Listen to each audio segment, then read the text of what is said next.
quero tocar rapidinho num assunto que muitos falsos pastores pervertem, ensinam as pessoas de forma errada, ao passo que eles tiram o versículo do contexto inteiro da Bíblia e fazem as pessoas acharem que seguem Jesus porque elas vão para a igreja ou porque elas estão reunidas em nome dele. Então o versículo é o que todo mundo conhece, de Mateus 18:20. Porque onde estiverem 2 ou 3 reunidos em meu nome, ali estou eu no meio deles. Aí a pessoa lê esse versículo e acredita que, pelo fato de ela ir para a igreja e estar reunida na mente dela no nome de Jesus, então quer automaticamente dizer que Jesus está lá no meio deles e que eles estão tendo comunhão com Deus. Mas não estão. Por quê? Porque as igrejas de hoje, as falsas igrejas, elas ressignificaram o nome de Jesus. Como assim? Elas carregam o nome de Jesus sem o poder que o nome de Jesus traz junto consigo. Que poder? O poder para nos libertar de todo o pecado. Foi para isso que o Salvador veio. O Salvador veio para salvar. E para salvar quem? Do quê? Para salvar os pecadores dos seus pecados. Para livrar as pessoas do poder do diabo, do poder das trevas, para que elas deixem de pecar e sejam convertidas em novas criaturas de verdade. Então, o que o diabo faz através dos falsos pastores? Ele pega versículos e aplica de forma errônea para convencer as pessoas de que elas estão certas, que estão no caminho certo, enquanto elas estão no caminho completamente errado. É como eu falar para você crer no super-homem, só que um super-homem sem poder. Do que vale o super-homem sem poder? É só um maluco de capa, não é só um maluco de capa? Não serve para nada. Entendeu? Então as igrejas de hoje, além de fazer você crer num super-homem sem poder, num Jesus sem poder, elas ensinam que a criptonita do super-homem, ou seja, a fraqueza de Jesus, é o diabo. E elas ensinam você a duvidar do poder de Jesus para te libertar do poder do diabo, que te mantém cativo no pecado, que te mantém preso ao pecado, que te mantém como uma pessoa que não consegue parar de pecar, que não consegue se libertar de toda a sujeira, que não consegue ser limpa. Então a congregação real, a congregação que é o corpo de Cristo, não são as pessoas que simplesmente se reúnem em nome de Jesus sem o poder que esse nome carrega, mas são as pessoas que se reúnem em nome de Jesus com o poder que ele carrega, ou seja, pessoas que foram atingidas e alcançadas por esse poder, de modo que esse poder as livrou de toda a sujeira, as libertou de todo o pecado, as santificou, porque a salvação se dá através da santificação. Ser santificado é ser tornado santo, ser convertido é ser transformado de uma coisa em outra coisa. Então não existe meio convertido, não existe meio santo. Ou você é santo, ou você ainda não foi transformado, você ainda não foi para Jesus de verdade, e o poder de Jesus que podia te libertar ainda não atuou na sua vida. Por quê? Porque você está seguindo uma falsa doutrina que ensina você a duvidar do poder de Jesus, que ensina você a crer no super-homem sem poder. Entendeu? Então não adianta nada. Então quando a Bíblia fala de se reunir no nome de Jesus, é Jesus o Todo-Poderoso que veio te libertar. E quando a Bíblia fala da assembleia, de não deixar e de não abandonar a assembleia, em Hebreus 10:25, ela fala o seguinte: você sempre tem que colocar a Bíblia no seu devido contexto inteiro da Bíblia, e não pegar versículos isolados e tentar aplicar sua própria interpretação, porque aí não vai dar certo, aí é o caminho do erro, é o caminho que o diabo quer que você percorra. Então Hebreus 10:25 diz, não abandonando a nossa assembleia. Quem é que está falando? É Paulo.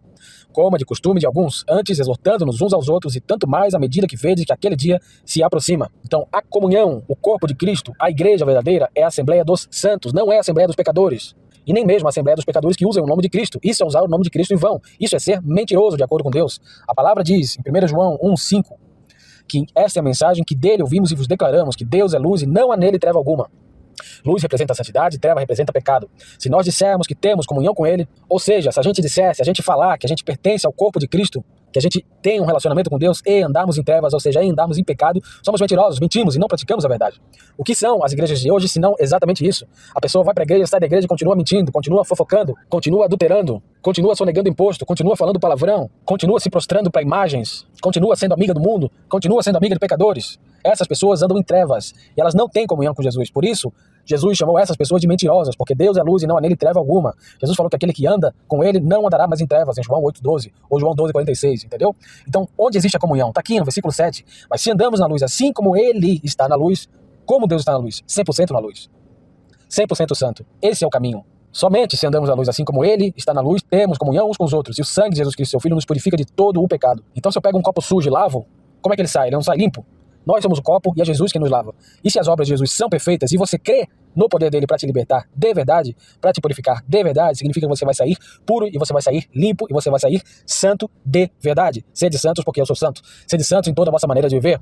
1 Pedro 1:15-16, entendeu? Então essa é a comunhão, essa é a assembleia, esse é o corpo de Cristo, essa é a igreja verdadeira. Não tem essa de usar o nome de Jesus e descartar o poder do nome de Jesus. E não tem essa de você falar, eu confesso Jesus como meu salvador, mas o seu coração não bate com isso. E como que eu sei que meu coração bate com isso? Quando o meu coração mostra isso através das minhas ações. Jesus falou que aquele que o ama guardará os seus mandamentos. Aquele que o ama vai ser santo, de verdade, entendeu? Então vou trazer mais um versículo para você, que se você tirar fora do contexto, você também vai cair numa cilada. 1 João 4:15. Qualquer que confessar que Jesus é o Filho de Deus, Deus habita nele e ele em Deus. Aí a gente pula direto para Lucas 4:41 e lê o seguinte: e também de muitos saíam demônios, gritando e dizendo, tu és o Cristo, o Filho de Deus. E ele, repreendendo-os, não os deixava falar, porque sabiam que ele era o Cristo. Aí eu te pergunto, uma pessoa que está em pecado, seja qual pecado for, seja qualquer frequência que ela comete esses pecados, ela fala, eu creio em Jesus porque eu creio que ele é o Filho de Deus, eu creio que ele é o Salvador. Significa que ela está salva? Claro que não. Se ela não foi convertida, se ela não foi liberta dos pecados, ela ainda está presa nos pecados. E o servo do pecado não vai para o céu. Ela não nasceu de novo. Então a Bíblia precisa ser aplicada no seu devido contexto. Você não é cristão de verdade se você acredita que Jesus é o Salvador.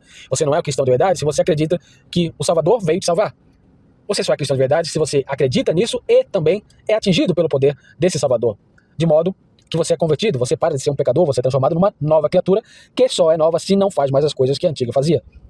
Por isso que a palavra diz, pelos frutos os conhecereis. Então você pode estar reunido em nome de Jesus, em 2, em 3 ou em 1 milhão. Se você não foi liberto do pecado, você ainda está em erro, você ainda está na lama. E a palavra manda, por fim, eu quero falar sobre isso, a palavra manda a gente sair do meio das pessoas que são infiéis, das pessoas que não obedecem ao Senhor Jesus, que mandou elas cortarem o pecado fora.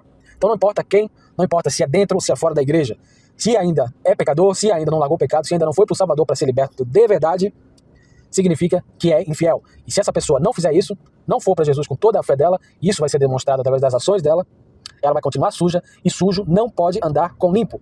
Então se você quer ser limpo, você tem que largar a mão daqueles que optam por serem sujos. 2 Coríntios 6,14. Não estejais unidos em julgo desigual com incrédulos. Por que incrédulo? Porque a pessoa não crê no poder de Jesus para libertá-la de todo pecado. Não importa se ela vai para a igreja. Aqui não está falando só de ateu.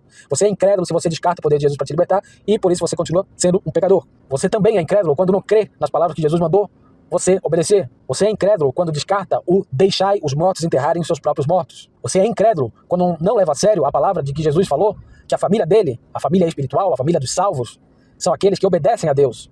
E não aqueles que estão na família da carne. Porque Jesus não se importa com a família da carne, ele veio para te dar um novo nascimento, o nascimento do Espírito. Ele falou que aquele que é nascido da carne é carne, que aquele que é nascido do Espírito é Espírito, e necessário vos é nascer de novo, entendeu? Então você é incrédulo se você não leva isso a sério. Então a palavra de Deus falou, não estejais unidos em julgo desigual com incrédulos, pois que companheirismo tem a justiça com a injustiça? Então está falando que o incrédulo é injusto, porque ele não segue a Deus, porque ele não obedece a Deus, porque ele não anda na luz. E que comunhão tem a luz com as trevas? Não tem comunhão. Um é separado do outro. E que harmonia há entre Cristo e Belial? Ou que parte tem o crente com o infiel? Então perceba que todas as palavras que Paulo está usando são sinônimos. A justiça significa luz, significa crença, significa Cristo. E a injustiça significa incredulidade, significa trevas, significa infidelidade, ou seja, desobediência. Que parte tem o crente, o obediente, com o infiel, o desobediente? Nenhuma. E que acordo tem o templo de Deus com os ídolos? Porque vós sois o templo do Deus vivo. Como Deus disse, eu habitarei neles e andarei dentro deles. E serei o seu Deus e eles serão o meu povo. Então, se você é o templo de Deus, significa que você é a residência de Deus, é onde Deus habita. Mas você tem que ter a consciência de que Deus é separado do pecado. Deus é separado da sujeira. E Deus não coabita, não divide a casa com o diabo.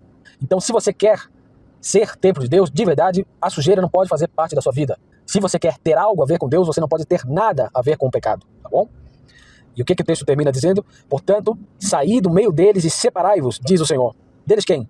Dos infiéis, dos desobedientes, dos incrédulos, das pessoas que não fazem o que Jesus mandou, das pessoas que não largam o pecado e não largam quem não quer largar, das pessoas que não param e não deixam de ser amigas do mundo, das pessoas que não saem dos ambientes que são ofensivos a Deus, Deus esse que é santo e mandou você ser santo também. Então, toda a sujeira da sua vida, você tem que se separar dela. Se você deseja ser recebido por Deus, você tem que fazer o que Ele manda. Por isso que Ele manda você negar-se a si mesmo, esquecer a sua própria vontade, o seu próprio querer, o seu próprio entendimento e usar a palavra como seu guia e seguir essa palavra. Porque aí sim você fará de Jesus o seu Senhor. Mas se você não levar essa palavra a sério, você vai continuar em erro, em desobediência e em infidelidade. E você não será esse aqui que o versículo 18 fala. E serei pai para vós e vós sereis meus filhos e filhas, diz o Senhor Todo-Poderoso. Então você quer ser filho de Deus?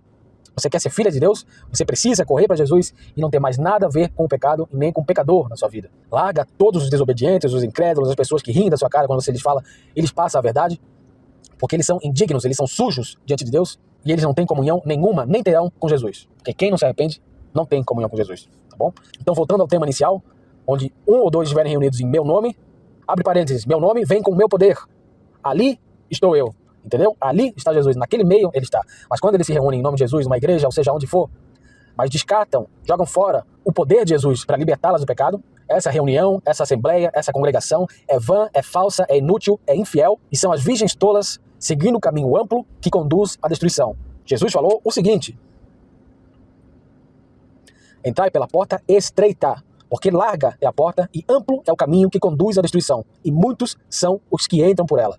Então basta você olhar para quantas igrejas existem, quantas milhares de denominações existem, e quantas pessoas que se dizem fiéis, mas na verdade são infiéis, pertencem a elas, congregam nelas. Esse é o caminho amplo, é um caminho falso, é uma armadilha. A armadilha é essa que Deus deixa as pessoas que não o querem de verdade, que não o buscam de verdade, caírem nela.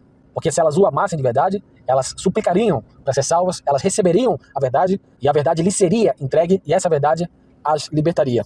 Porque a palavra diz, e conhecereis a verdade, Jesus é a verdade, e a verdade, Jesus, vos libertará, tá bom?